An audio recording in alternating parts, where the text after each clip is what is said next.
Here we are discussing some PlayStation news on its sales, track record, and a new goal post is set. And we also take a look at the unofficial Bloodborne patch that allows the game to run at 60 frames per second on PS4 Pro and PS5. We also cover Spider-Man Miles Morales' success, a twisted surprise in GTA Online, and the playable version of cancelled GoldenEye game and its gameplay. So, before jumping into the topics, please like the video and subscribe to the channel for more interesting and informative topics, and follow me on Twitter for more gaming news. Okay, now let's jump in.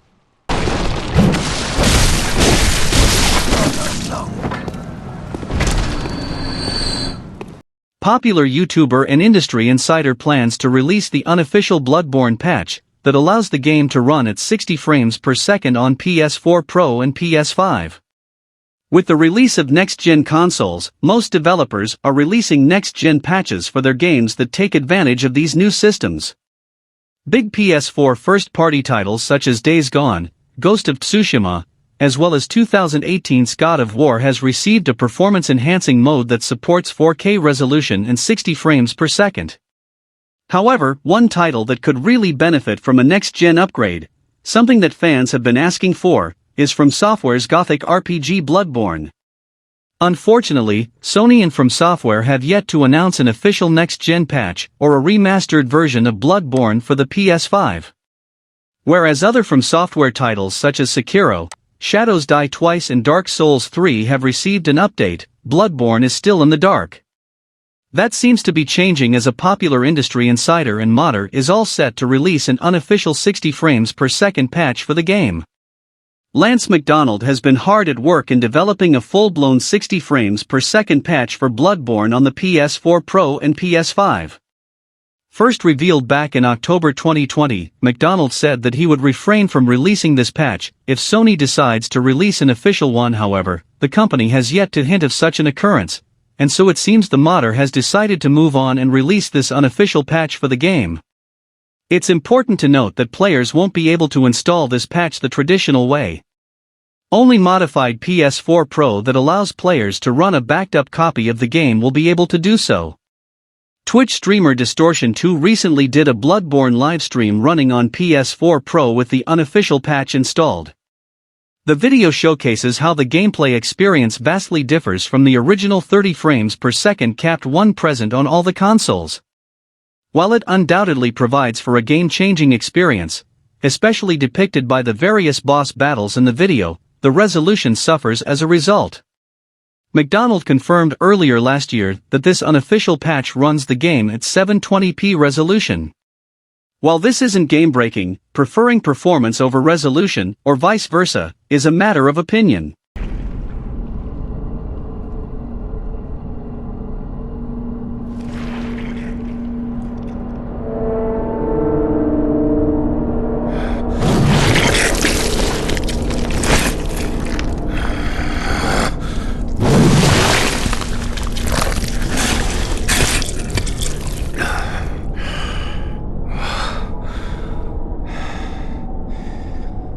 Beasts all over the shop. You'll be one of them, sooner or later.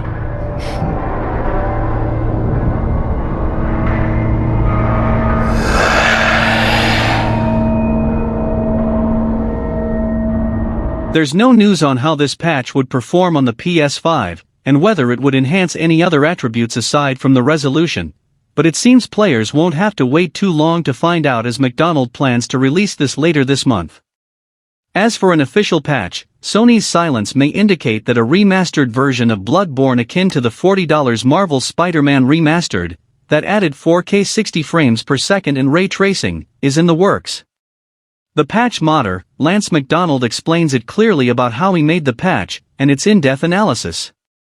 I've given the video's link in description, where you can check out his patch video explanation, and comment your thoughts on the 60 frames per second Bloodborne patch.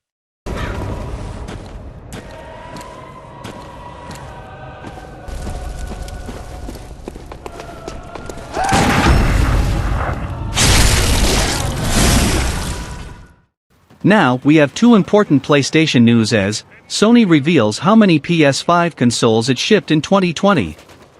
Though it feels like there were only a handful of PS5 consoles shipped in 2020, Sony reveals the actual number to be quite astonishing.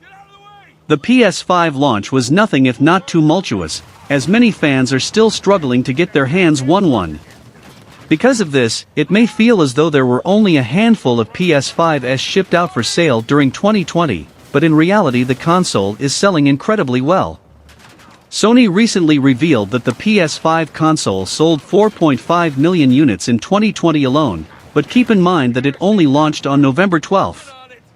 That means in just over a month and half the next generation machine was sent out to a ton of customers, and knowing that, the shortage of supply just goes to show how high the demand is this time around. While these are great numbers for Sony, there are a few caveats that could explain why there are still so many players without PS5s, the biggest of which being scalpers. These are people that buy up PS5 stock and attempt to resell it at a higher price, making a ton of money and taking advantage of both Sony and players in the process. Of note, Sony states that it is still on track to meet its goal of selling 7.6 million PS5s by the end of March 2021, a claim that should uplift the spirits of players still searching for a PS5. Since the launch of the console, there have been sporadic PS5 restocks at various retailers, but never to the extent that the console was available at launch. If Sony does in fact manage to sell 7.6 million PS5s by the end of next month, that means there's still 3.1 million PS5s to be sold this year before March is over.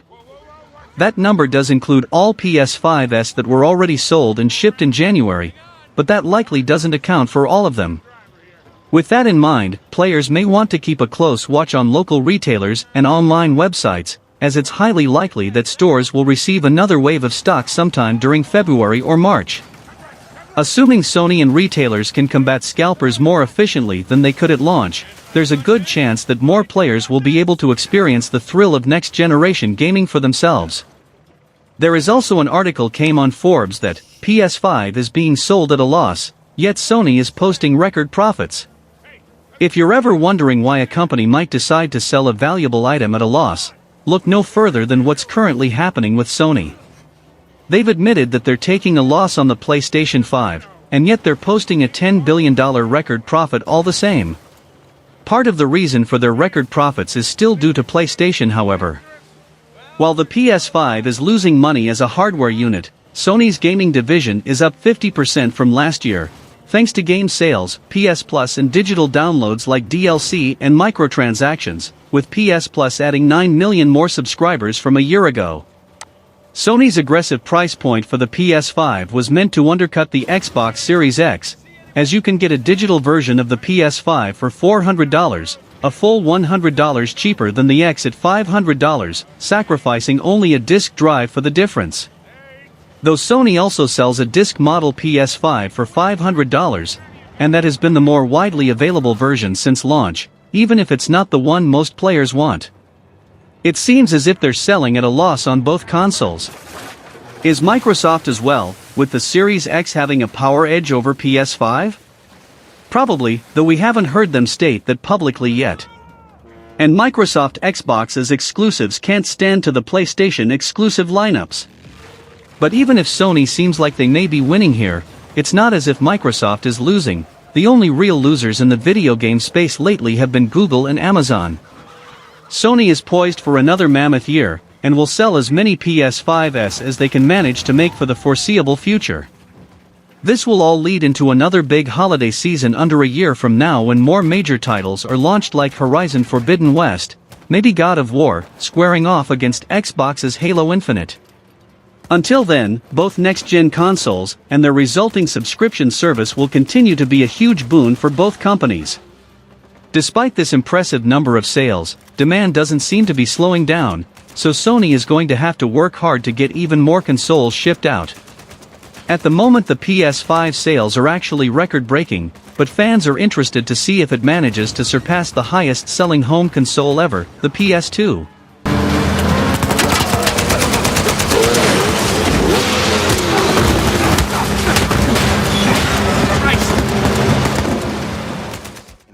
Up next, we have the Spider-Man Miles Morales game's sales hit that proves to be a success for Insomniac and PlayStation, racking up an incredible number of copies sold thus far. Spider-Man Miles Morales had plenty to live up to, as Insomniac's first Spider-Man game delivered an excellent take on Peter Parker, while also being a blast to play. Fortunately, Insomniac delivered once again with the release of Spider-Man Miles Morales, and the game's sales reflect its popularity clearly. Aside from bringing in several positive reviews, Spider-Man Miles Morales managed to sell a staggering 4.1 million copies in 2020 alone, a number made even more spectacular by the fact that the game launched in the middle of November. While this pales in comparison to the 3.3 million copies of the original Spider-Man that were sold in just 3 days, 4.1 million is an impressive sales number, nonetheless. Further, Spider-Man Miles Morales seems like it will have legs, continuing to sell well for some time to come. With Spider-Man Miles Morales being a cross-generational title, it makes sense that many would wait to purchase the young webslinger's solo outing until they can get a PlayStation 5. With PS5s continuing to sell out as soon as they become available though, several hopeful adopters have yet to get a system of their own to play on. As such, several potential buyers of Spider-Man Miles Morales have not yet purchased the game either, meaning that the spin-off will likely continue to sell well for some time to come.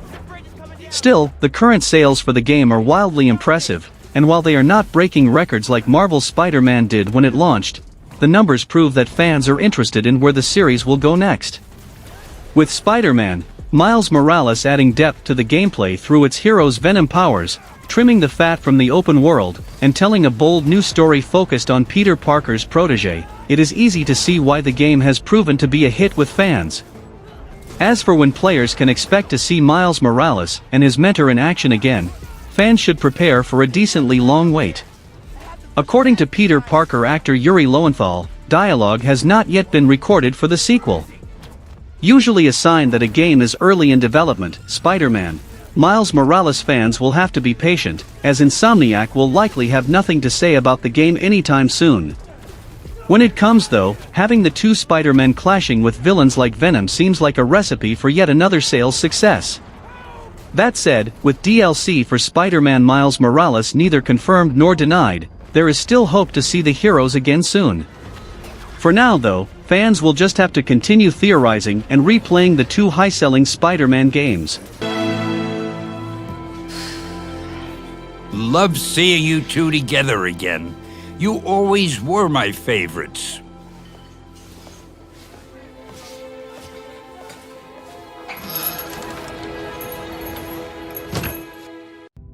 We have an interesting topic is that GTA Online surprises players with massive sea creature. Grand Theft Auto Online is always surprising players, but few expected the discovery of massive sea creature skeletons in the ocean. Though the Grand Theft Auto franchise has never taken itself too seriously, Grand Theft Auto Online takes this to an entirely different level. Various events in the game have added wacky things such as the ability to transform into animals using peyote plants, but this latest discovery is surprising even to veteran players. While exploring the ocean far from shore, one player discovered the bones of what appears to be a giant sea creature floating in the water. Rockstar Games hasn't made any announcement about sea creatures, so fans are stumped as to why this is there. There are a few running theories already that fans have come up with to explain the existence of this sea creature in Grand Theft Auto Online, but in truth none of them 100% fact. Players are making new discoveries and uncovering mysteries all the time in this game, so it could be that this is yet another unsolved conundrum. After sharing the image of this colossal skeleton, one of the first theories to crop up related to an already well-known Easter egg that also has to do with colossal bones underwater. Players can find bones buried under the sand at the bottom of the ocean that appear to resemble those of a sperm whale or even an ancient megalodon, so it's possible that this discovery was the result of these bones glitching out of place. Others believe it's a glitch caused by the player getting too close to where Cayo Perico spawns. The truth still remains uncertain, but players that want to take a look at it for themselves can head out to sea and find it. The player that found it initially shared the coordinates of its location. Obviously, that's very far out to sea, so swimming isn't recommended, but the more players that have eyes on this strange skeleton, the sooner the mystery will be solved. Hopeful fans think this may be a hint at something to come in the future of Grand Theft Auto Online, perhaps populating the ocean with more life, while others assume it's just an Easter egg or even a glitch. Whatever is causing these sea monster skeletons to appear in the oceans of Grand Theft Auto, players are sure to figure it out quick.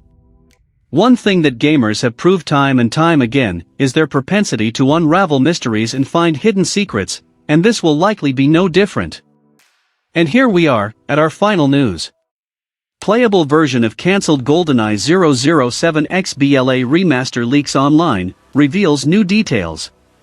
A build of the cancelled GoldenEye 007 remaster leaks online, allowing players to try out the unreleased Xbox Live Arcade revamp. Leaking online a few days ago, the existence of a cancelled GoldenEye 007 remaster meant to debut on Xbox Live Arcade was made public, with fans being treated to a 2-hour video showcasing the revamped classics campaign. Speaking to VGC, GoldenEye's composer, Grant Kirkhope, claimed the remaster was dropped because there were too many stakeholders, with Microsoft, Nintendo, and EON unable to agree on terms. Today, the leaked GoldenEye build shown off through the video has reportedly made its way online, with VGC verifying that the planned Xbox Live Arcade release has begun circulating around the web. Multiplayer isn't available on the build, but the single-player campaign for the title is, leading to the slice of footage made available to the public a few days ago. According to social media users who have accessed the leaked ROM, it allegedly offers players the ability to switch between the remaster's updated, HD visuals, and the original look of the game from its N64 release. It was also slated to have a mode that tracked speedruns through a leaderboard, but these apparently never made it to the version of the game currently making the rounds online. Aside from that, the title appears to be relatively unchanged, offering the same style of gameplay that made GoldenEye famous with updated visuals and leaderboard features for competitive players.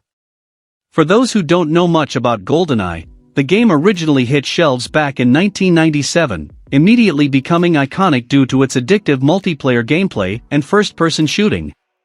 Over the years, it has become the definitive James Bond video game, with many hailing it as one of the best shooters of all time. Seeing as the game was developed by the now Xbox-owned Rare and published by Nintendo, the rights have been notoriously tricky to navigate ever since, especially considering the Bond IP has several licensing issues of its own. The franchise will be returning in a newer entry in the next few years, however, with Hitman developer IO Interactive taking on the series through Project 007. The studio announced the game late last year, promising that it will envision a completely original James Bond and offer a new story set in the IP's universe. Knowing the studio's style and preferred genres, it's wise to imagine the team will be delivering a stealth-focused action-adventure, which will play on the character's espionage roots. It'll be intriguing to see where the game stacks up against the reams of popular Bond video game tie-ins that have released over the years. And that's all for the video, here we are. And thanks for watching the video. I bring you gaming news, mostly covered in PlayStation and others partially. And until then, goodbye.